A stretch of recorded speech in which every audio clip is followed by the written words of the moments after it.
Kita lanjutkan, tadi adalah Pak Dharma, Chief Human Capital Officer dari PT Kimia Farma Tbk. Sebelum kita masuk ke pertemuan dan diskusi dan pemaparan dari Coach Haryo Suryo Sumarto, Managing Director dari Headhunter Indonesia, kita mau sedikit supaya mendapat konteks dan memberi kesempatan untuk para peserta, Anda semua yang sudah hadir di sini, untuk ikut berinteraksi dengan kami yang saat ini ada di belakang layar dan juga di depan layar saya sendiri di sini.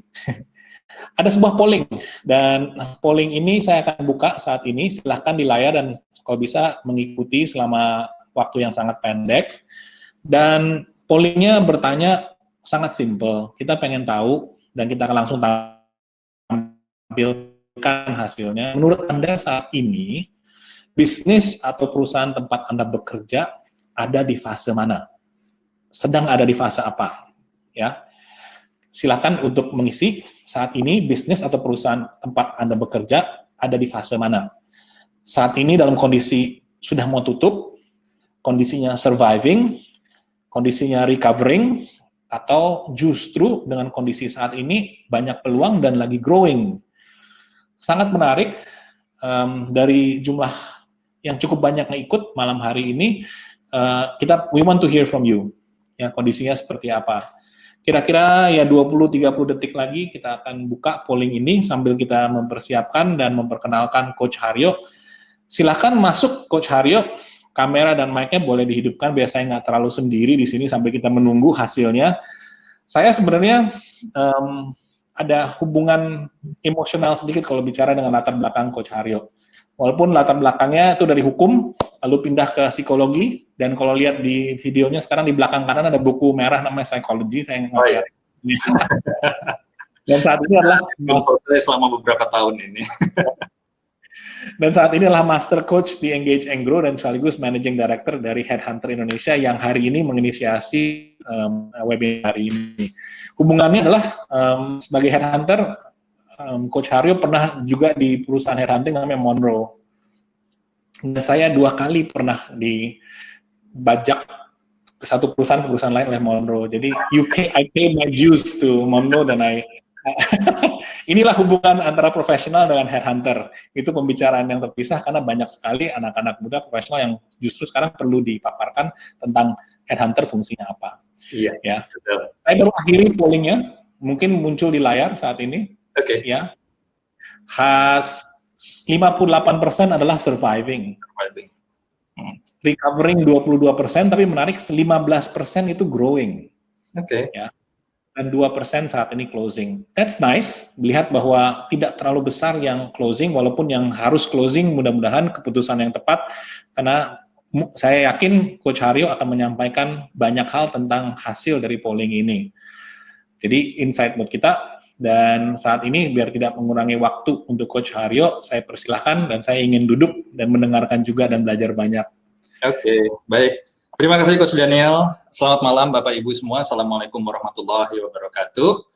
Oke, jadi polling ini itu sebetulnya ada kaitannya dengan apa yang akan saya sampaikan nanti. Jadi saya nanti salah satunya adalah akan membahas mengenai surviving, recovering, dan juga growing. Gitu. Kalau tadi Pak Dharma sempat membahas mengenai sustainability, sustaining, memang kalau menurut saya sustainability atau sustaining itu ada di antara recovering dengan growing. Gitu.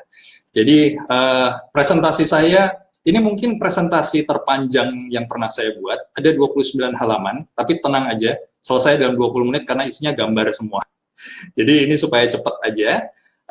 Saya kasih judul presentasi ini How to Win in the Next Normal by Restructuring Your Core Team. Kebetulan tadi saya sempat perhatikan ketika sesinya Pak Dharma, ada beberapa pertanyaan terkait dengan bagaimana harus bersikap dengan tim kita, kemudian bagaimana kalau seandainya tim ternyata tidak mendukung istilahnya perjuangan yang sedang dilakukan, bagaimana caranya supaya perusahaan ini bisa tetap survive di tengah badai COVID-19 ini. Nah, untuk saat ini, kita harus akui bahwa we now have to live in the next normal. Gitu. Suka tidak suka, kita memang harus menghadapi the next normal. The next normal sendiri adalah istilah yang saya ambil dari Gallup dan juga perusahaan konsultan terkemuka McKinsey. Kenapa bukan the new normal yang dipakai? Karena the next normal itu saya melihat bahwa ini merupakan tahapan baru yang boleh dibilang merupakan the next stage of our life gitu. Kalau misalnya dulu katakanlah misalnya kita hiburan ada masanya ketika kita menggunakan laserdisc, kemudian ganti VCD, kemudian ganti DVD, kemudian akhirnya saat ini streaming. Nah, ini merupakan bagian dari adaptasi kita terhadap perubahan yang terjadi, dan itu terjadi bukan karena keinginan kita, tapi lebih karena keadaan yang mengharuskan kita untuk beradaptasi. Nah, the next normal sendiri ini merupakan satu perubahan yang diakibatkan oleh pandemi COVID-19. Kita tidak bisa memungkiri itu, seluruh dunia terkena dampaknya, dan di Indonesia sendiri saat ini dampaknya itu sudah cukup parah gitu. Selama 3 bulan terakhir kemarin kita lihat begitu banyak perusahaan yang terpaksa harus layoff karyawan, begitu banyak perusahaan yang harus tutup, dan begitu banyak juga perusahaan yang mereka pada akhirnya terpaksa harus merumahkan karyawan. Jadi tidak mem-PHK tapi merumahkan karyawan. Ini kebetulan beberapa klien saya yang ada di industri retail, mereka mengalami hal serupa, karena sebagian besar outlet mereka ada di mall tutup, otomatis mereka sudah tidak bisa beroperasi lagi. Nah, ini tadi yang saya sebutkan. Pandemi COVID-19 menimbulkan resesi secara global dari aspek ekonomi, dan kemudian layoff terjadi di mana-mana. Untuk Indonesia, angka terakhir yang saya cek, angka pengangguran sudah tembus lebih dari 3 juta orang yang diakibatkan oleh pandemi COVID-19 ini. Meskipun mulai dari kemarin, itu kita sudah memasuki PSBB transisi, khususnya di wilayah Jakarta, akan tetapi sebetulnya saat ini secara umum di Indonesia, seperti tadi sudah Pak Dharma sampaikan, masih ada di antara dead zone dengan the new normal. Ya. Nah, untuk owner sendiri, ini merupakan meskipun untuk beberapa sudah menghadapi krisis yang kesekian, karena saya sendiri sempat mengalami krisis tahun 2008 yang diakibatkan oleh subprime mortgage crisis, tapi mungkin boleh dibilang krisis yang diakibatkan oleh pandemi COVID-19 ini cukup memberikan pukulan yang berat kepada business owner gitu. Jadi di depan kayaknya sih ya terlihat berusaha tenang, tapi sebenarnya di balik itu udah nangis darah gitu, para business owner ini. Nah, apa yang berlaku, apa yang bisa dilakukan di masa lalu pre-COVID-19, saat ini sudah tidak bisa lagi kita lakukan. Karena saat ini sudah terjadi pergeseran bagaimana bisnis itu sudah tidak lagi sama seperti sebelumnya. Apa-apa yang kita lakukan di masa lalu berhasil dengan baik, pada saat ini, di masa pandemi ini, kita lakukan bisa jadi itu sudah menjadi sesuatu yang ketinggalan zaman. Inilah sebabnya kenapa kita harus melakukan adaptasi. Tadi sudah disampaikan oleh Pak Dharma bahwa sampai dengan vaksin COVID-19 ini ditemukan, maka bisa jadi kita harus berdamai dengan COVID-19, atau ada yang mengistilahkannya hidup berdampingan dengan COVID-19. Nah, artinya apa? Kita harus ada semacam perubahan paradigma, perubahan pola pikir, perubahan pola perilaku, di mana segala sesuatunya itu betul-betul memastikan bahwa kesehatan dan keselamatan itu menjadi prioritas utama pada saat ini. Itulah sebabnya kenapa aktivitas perkantoran meskipun sudah mulai dibuka di Jakarta mulai kemarin, tapi dengan banyak aturan yang harus dipatuhi, seperti misalnya kapasitas kantor itu tidak boleh melebihi 50% dari kapasitas normal. Kemudian harus tetap ada physical distancing 1 meter sekurang-kurangnya, dan saya sih belum pernah merasakan, tapi mungkin ada di antara kawan-kawan di sini yang berkantor di gedung tinggi, dan itu posisinya di lift saling membelakangi, jadi menghadap ke dinding lift gitu. Nah, itu saya belum pernah alami, karena terakhir kali saya ke gedung bertingkat itu tanggal 16 Maret. Tanggal 17 Maret kemudian sudah harus WFH. Dan sampai sekarang saya belum datang ke gedung tinggi lagi. Oke. Nah, itulah sebabnya kenapa saat ini kita harus mengatakan welcome to the next normal. Saat ini masker menjadi satu aksesoris standar yang harus dimiliki oleh semua orang. Jadi kalau misalnya sekarang ada pertanyaan, aksesoris apa yang wajib dibawa oleh semua orang? Salah satunya adalah masker. Baik itu masker medis maupun masker kain yang saat ini sudah beraneka ragam corak dan motifnya. Nah, saya membagi fase di next normal ini ke dalam 3 fase. Jadi yang pertama itu adalah surviving. Itu tadi kaitannya dengan polling yang sudah diisi oleh kawan-kawan semua. Dan di sini sebetulnya masa surviving ini, sebagaimana tadi saya lihat, ada 58% yang mengatakan bahwa bisnisnya saat ini surviving. Mau sampai kapan survivingnya? Itu membutuhkan timeline, karena kita nggak bisa selamanya ada di fase surviving. Begitu kita menyelesaikan fase surviving, berdasarkan indikator yang kita tetapkan, maka pada saat itulah kita memasuki fase kedua, yaitu recovering. Sekali lagi, fase recovering ini juga harus kita tetapkan. Indikatornya apa yang membuat dari fase recovering kemudian kita bisa masuk ke fase growing. Dan berapa lama waktu yang diperlukan. Ya. Dan kemudian ketika kita sudah growing, itu minimal kita menetapkan standar di mana seharusnya bisnis kita itu bisa dikatakan growing, indikatornya apa. Nah, 3 fase inilah yang sebenarnya akan menjadi kunci pembahasan kita hari ini. Untuk kawan-kawan, ada di antara kawan-kawan yang hadir di sini, 15% di antaranya bisnisnya growing, saya ucapkan selamat. Tapi untuk teman-teman 58% yang surviving dan 22% yang saat ini masih recovering, jangan kecil hati, semoga apa yang saya sampaikan ini bisa membantu semua untuk masuk ke tahap selanjutnya dan pada akhirnya kita semua perusahaan bisa growing. Nah, jadi sebetulnya kalau kita ada di satu fase dan kemudian kita ingin masuk ke fase berikutnya, itu ada 3 hal yang harus kita perhatikan.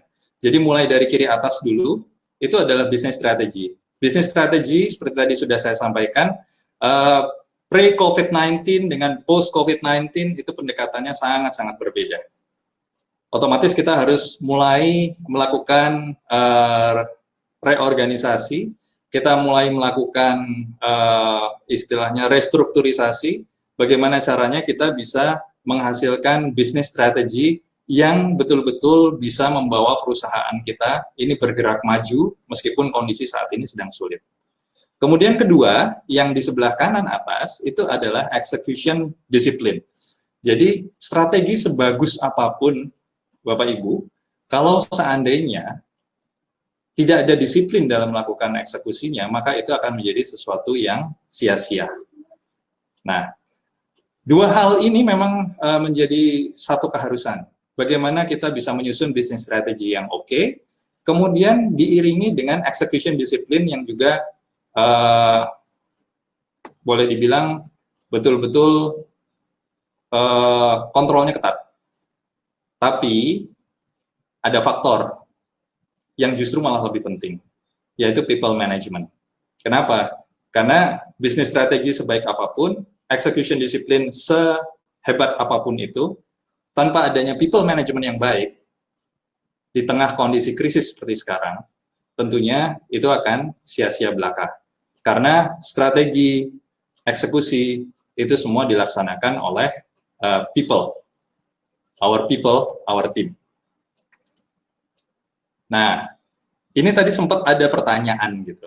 Saat ini perusahaan sebetulnya dikondisikan jangan sampai ada layoff, jangan sampai ada pengurangan karyawan.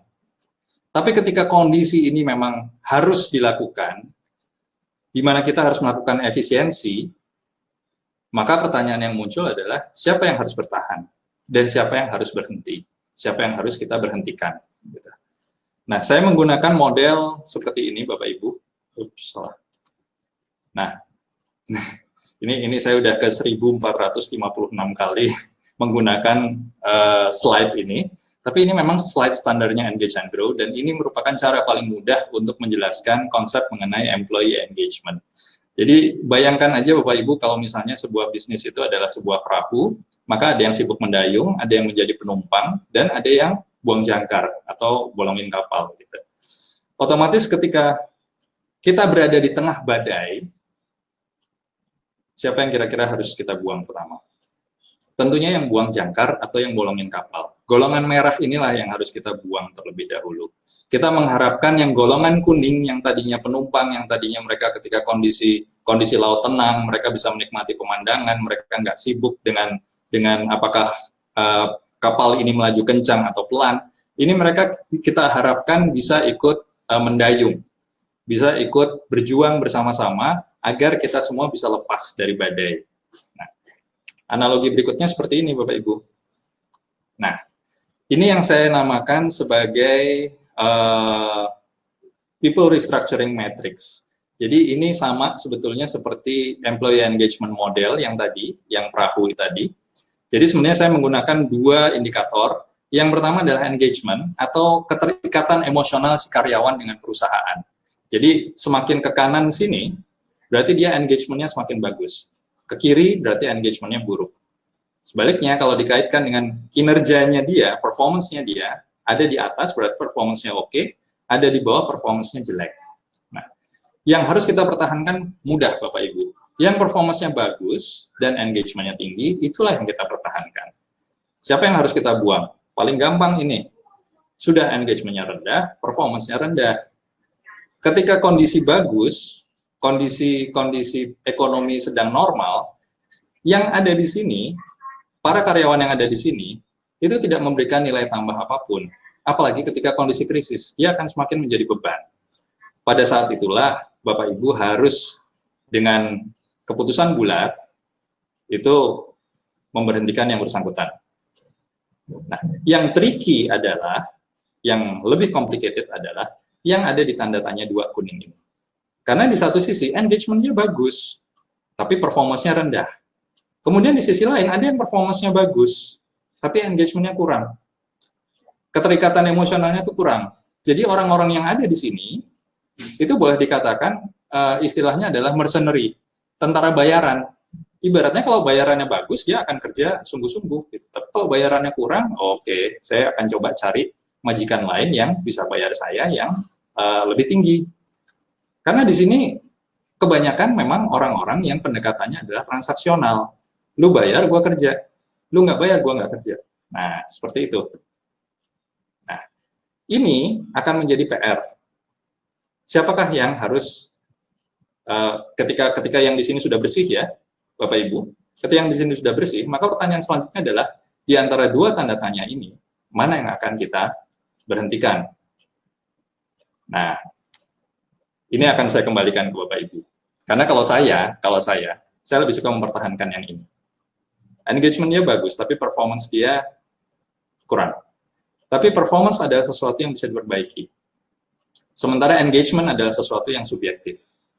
Dan itu belum tentu bisa diperbaiki dalam waktu singkat. Karena itu merupakan kaitannya dengan hard aspect ya. Bagaimana dia itu bisa punya keterikatan emosional yang tinggi ke perusahaan, itu satu hal yang tidak bisa diciptakan dengan serta-merta. Dan itu perlu waktu. Perlu tahapan-tahapan untuk pada akhirnya perusahaan bisa menciptakan engagement yang tinggi ke karyawan. Tapi itu nanti ada trik-triknya. Kita bisa bahas nanti. Nah, you need to restructure not only your people, but the way you manage your people. Nah, seperti tadi sudah saya sampaikan, ada fase surviving, ada fase recovering, ada fase growing. Nah, yang penting itu adalah core team yang saya maksud di sini, ini merupakan singkatan. Ini singkatan ala-ala bikinan saya sendiri. Jadi kalau misalnya agak-agak ngasal, ya harap dimaklumi, tapi Bapak Ibu bisa paham maksudnya. Core team di sini maksudnya adalah Central Operations Revival Engagement. Kalau dipanjangkan adalah Central Operations for Business Revival and Employee Engagement. Maksudnya apa? Bapak Ibu itu harus mempunyai semacam tim, ya, tim inti di perusahaan yang betul-betul bertanggung jawab bagaimana caranya supaya tim inti ini bisa membuat bisnis itu bangkit kembali, business revival, dan juga meningkatkan employee engagement. Kenapa? Karena tadi seperti sudah saya sampaikan, ketika usaha yang kita lakukan untuk kebangkitan bisnis itu sudah kita upayakan sedemikian rupa, tapi tidak diimbangi dengan engagement karyawan yang tinggi, maka itu bisa menjadi hal yang sia-sia.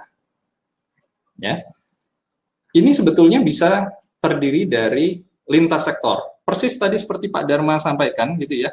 Jadi ada crisis response team kalau nggak salah ya Pak Dharma. Pendekatannya mirip seperti itu.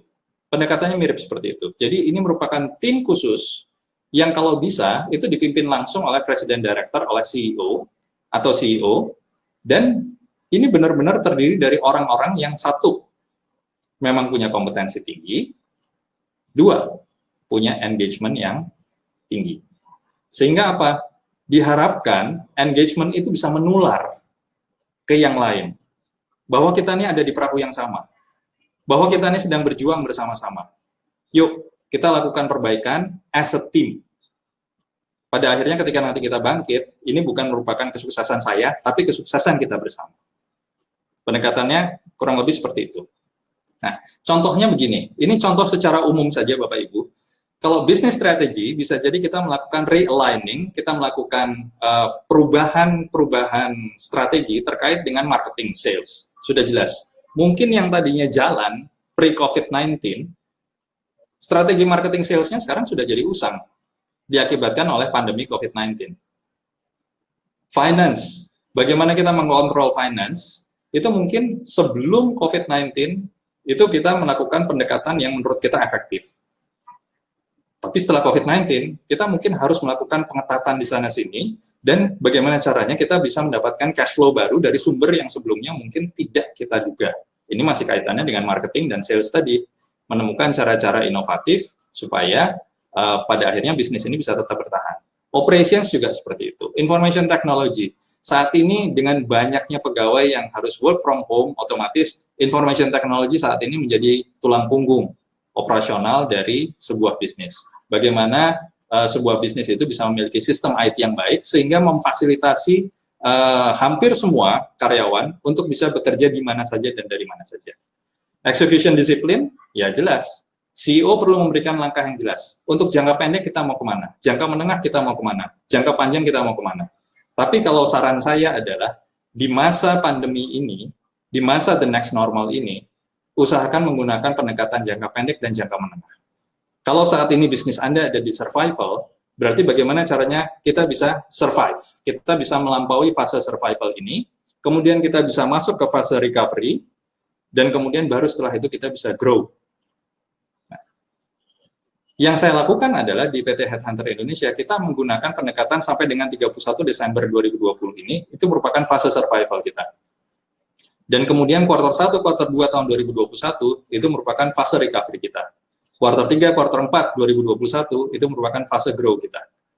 Otomatis kita harus restart everything. Karena bisnis kami juga salah satu yang terdampak cukup parah oleh COVID-19, karena boleh dibilang 80% klien kami hold recruitment, hold semua hal yang terkait dengan coaching, jadi otomatis cukup berpengaruh pada bisnis kami. Nah, people management ini juga strategi secara umum, bagaimana perusahaan itu bisa merevisi hiring proses mereka. Yang selama ini mungkin interview dilakukan face-to-face, kemudian assessment dilakukan paper and pencil. Bagaimana caranya interview bisa dilakukan melalui Zoom, melalui Google Meet, melalui Skype, melalui Webex, melalui BlueJeans, aplikasi video conference yang sudah tersedia luas di pasaran. Dan kemudian bagaimana caranya assessment paper and pencil itu bisa dilakukan melalui online, sehingga waktu lebih cepat dan hasil juga bisa keluar lebih cepat juga, gitu. Kemudian ini yang harus diperhatikan juga oleh para pencari kerja, bahwa perusahaan saat ini melihat ternyata kompetensi itu bukan menjadi satu-satunya kunci orang itu di-hire. Tapi lebih dilihatnya adalah bagaimana caranya kita menemukan orang yang kompetensinya bagus, tapi juga memiliki culture fit yang oke dengan culture perusahaan kita. Kaitannya dengan engagement tadi, Bapak Ibu. Karena kecocokan culture itu akan lebih mudah untuk kita membuat pegawai tersebut engage dengan perusahaan kita. Kemudian only retain engaged fighters. Tadi saya sudah bilang bahwa orang-orang yang mau berjuang di kala susah, orang-orang itulah yang harus kita pertahankan. Orang-orang yang mau ibaratnya susah-susah bersama kita, orang-orang itulah yang harus kita pertahankan, di mana mereka betul-betul berusaha untuk membuat kapal ini tidak karam, kapal ini tidak tenggelam. Dan yang paling penting adalah bagaimana mengoptimalkan atau mengempower mereka melalui coaching dan training. Nah, ini banyak nih di antara perusahaan yang selama masa pandemi ini, ketika para pegawainya itu sedang istilahnya hilang arah, itu justru anggaran coaching and trainingnya dihilangkan. Ini bukan karena saya coach ya, tapi lebih karena saya melihat bahwa saat ini justru saat yang paling tepat untuk melakukan coaching and training kepada karyawan, karena di satu sisi mereka saat ini tidak tahu harus berbuat apa, kemudian di sisi lain mereka juga harus diberikan arahan. Sebetulnya perusahaan ini mau kemana dan bagaimana mereka bisa membantu supaya perusahaan ini bisa melalui badai COVID-19 ini. Dan yang tidak kalah pentingnya adalah semua pegawai yang ada di perusahaan itu harus siap untuk menghadapi perubahan apapun itu. Jadi istilahnya sudah nggak ada lagi orang-orang yang anti perubahan. Kenapa? Ya karena kita dihadapkan pada change or die. Kita berubah atau kita mati.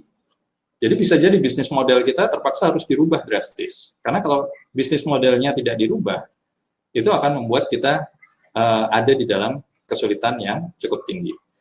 Nah, saya kasih contoh aja supaya ada contoh konkret yang cukup jelas untuk Bapak Ibu. Ini yang saya lakukan di Headhunter Indonesia. Saya kasih 5 contoh. Dan ini semuanya terkait dengan people management. Kenapa? Karena business strategy dan execution discipline itu tergantung dari situasi dan kondisi bisnis Bapak Ibu.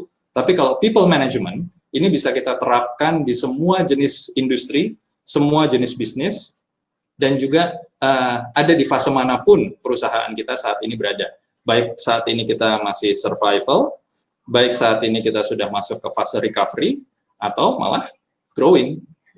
Nah, yang saya kasih contoh adalah 5 hal terkait dengan people management. People restructuring matrix in action. Masih ingat ini tadi Bapak Ibu? Saya melakukan analisa di internal tim kami. Ternyata di internal tim kami, awal-awal diberlakukannya WFH, itu ada di kuadran ini, ada di kuadran ini, dan ada di kuadran ini. Tidak ada yang di kuadran ini. Akhirnya saya lakukan, saya cut yang ada di kuadran ini, mempertahankan yang ada di sini, sambil berusaha saya tetap mendorong mereka, menjaga performance mereka, menjaga engagement mereka. Sementara di sisi lain, untuk yang ada di kuadran sini, itu saya dorong mereka untuk berani keluar dari zona nyaman mereka. Engagement mereka bagus, performance mereka aja yang harus dinaikkan. Nah, kemudian yang kedua, setelah saya cut orang-orang yang performance-nya jelek, engagement-nya pun juga nggak bagus, gitu, itu kita melakukan komunikasi transparan setiap hari. Jadi setiap orang itu tahu kondisi kita tuh saat ini sedang ada di mana, gitu. Saya tidak berkeberatan untuk mengakui bahwa kita saat ini ada di kondisi critical, but we will survive, gitu. Dan mungkin yang lebih penting lagi adalah tujuan dari komunikasi transparan yang dilakukan setiap hari, dan itu kami lakukan 2 kali dalam sehari, pagi morning briefing dan sore daily report. Jadi di morning briefing itu mereka melaporkan apa saja yang akan dilakukan hari itu, dan kemudian di sore hari mereka melaporkan progresnya, apakah sudah done, apakah ongoing, atau unfinished. Gitu. Nah, yang terpenting sebetulnya adalah di sini bukan sekedar laporan, tapi membangun trust. Karena membangun trust itulah yang bisa membuat bisnis kita itu bisa bertahan. Bagaimana komunikasi kemudian menciptakan trust, trust kemudian membuat leadership kita menjadi lebih efektif, dan ketika leadership kita lebih efektif, maka kita bisa membangun kultur sesuai dengan apa yang kita inginkan agar bisa keluar dari badai krisis ini. Jadi contoh kedua. Contoh ketiga, saya buat everyone is a project manager. Everyone is a project manager. Dalam artian begini, banyak di antara mereka yang mendadak workload-nya turun. Tapi saya tidak membiarkan mereka untuk diam. Saya paksa mereka untuk belajar hal-hal baru, untuk berani keluar dari zona nyaman, dan mereka harus menjadi project leader untuk satu inovasi baru. Nah, tadi Pak Dharma juga sempat sampaikan gitu kan, bahwa ada command and control hierarchy, network of teams, dan itu tujuannya adalah melahirkan inovasi. Sama. Inilah yang saya lakukan, gitu. Supaya apa? Inovasi itu muncul dari bawah. Pendekatannya adalah inovasi itu harus dilakukan bottom up, bukan top down lagi. Jadi ketika setiap orang merasa bahwa mereka bertanggung jawab atas proyek di mana mereka menjadi leader, pada saat itulah muncul ide-ide kreatif yang pada akhirnya di masa krisis ini, PT Headhunter Indonesia melahirkan 2 unit bisnis baru. Dan itu tidak mungkin terjadi kalau seandainya saya tidak memberikan wewenang kepada mereka untuk menjadi project manager. Jadi ada yang menjadi project manager untuk social media, ada yang menjadi project manager untuk tim desain, ada yang menjadi project manager untuk client relationship, hal-hal seperti itu. Yang intinya membuat mereka itu menghilangkan yang namanya job description. Ya. Nah, itu contoh ketiga. Contoh keempat, nah ini kaitannya dengan itu tadi. Everyone is a student. Saya minta mereka semua untuk belajar. Ikutin webinar, ikutin apapun yang bisa bikin kalian makin pinter, dan kepintaran kalian itu bisa diaplikasikan di perusahaan, sehingga bisa membantu perusahaan ini melahirkan ide-ide baru yang membuat kita bisa masuk ke fase berikutnya lebih cepat. Ya, ini jadi nggak melulu mengenai pelajarannya dari luar gitu. Kita juga sering melakukan istilahnya tukar pikiran secara tim, kita diskusi secara tim, kita knowledge sharing internally. Dan kemudian yang tidak kalah pentingnya adalah yang kelima, re-evaluate individual performance. Tahun ini saya hilangkan KPI individu di tim saya. Saya ganti semua dengan kolektif KPI, di mana mereka semua bertanggung jawab atas pencapaian perusahaan. Jadi bukan lagi berdasarkan saya nilai mereka berdasarkan, oh si A KPI-nya sekian, oh si B KPI-nya sekian, si C KPI-nya sekian. Enggak. Saya menilainya adalah PT Headhunter Indonesia di tanggal 31 Desember 2020 harus mencapai sekian. Itu merupakan KPI kita bersama. Bagaimana caranya kita bisa fight sama-sama supaya PT Headhunter Indonesia bisa mencapai KPI itu di tanggal yang kita tentukan. Nah, udah. Akhirnya semua akan berusaha keras gitu loh. Bukan berarti kemudian tanggung jawabnya jadi hilang, tapi justru malah collective accountability-nya muncul. Nah, itu hanya bisa tercipta kalau engagement-nya bagus. Nah, engagement bagus, salah satu indikatornya adalah sudah tidak ada lagi orang yang bilang, it's about me.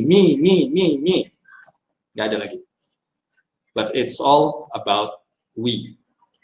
Karena itulah, menurut saya, menjadi kunci bagi perusahaan, ketika semua satu visi, ketika semua memiliki pemahaman yang sama, maka pada saat itulah perusahaan bisa bergerak maju dan memberikan manfaat yang lebih luas, tidak hanya ke karyawan, tapi juga ke masyarakat luas.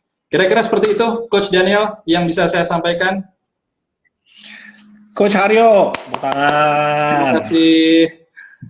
Terima kasih, always inspiring. Ya. Saya jadi belajar banyak. Dan yang saya